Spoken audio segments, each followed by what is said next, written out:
আসসালামু আলাইকুম। এখন চলছে জলপাইয়ের সিজন। আর আজকে আমি বানিয়েছি টক মিষ্টি ঝাল মজাদার জলপাইয়ের আচার। আপনারাও বানিয়ে নিতে পারেন খুবই সহজে।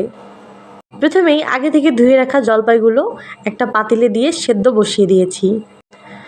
তারপর সেদ্ধ হয়ে গেলে এরকম ফেটে যাবে, আমি পানি ঝরার জন্য একটা পাত্রে রেখে দিয়েছি। তারপরে জলপাইগুলোকে হাত দিয়ে ভাঙা ভাঙা করে নিয়েছি। একটা কড়াইয়ে পরিমাণ মতো সরিষার তেল অ্যাড করে দিলাম।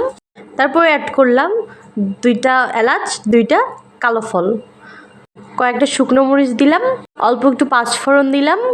এখন এটাকে নেড়ে চেড়ে নেব। এর মধ্যে আমি রসুন বাটা অ্যাড করেছিলাম, যেটা দেখাতে ভুলে গিয়েছিলাম। এরপরে অ্যাড করে দেব ভেঙে রাখা জলপাইগুলো। এখন এটাকে ভালো করে নেড়ে চেড়ে নেব। তারপর অ্যাড করে দেব স্বাদ অনুযায়ী চিনি। পরিমাণ মতো চিনি দেওয়ার পরে নেড়ে চেড়ে মিক্স করে নেব ভালো করে। প্রায় আমার চিনিটা গলে এসেছে। এ পর্যায়ে অ্যাড করে দেব আচারের মশলা। তারপরে অ্যাড করে দিলাম একটা শুকনো মরিচ গুঁড়ো করে।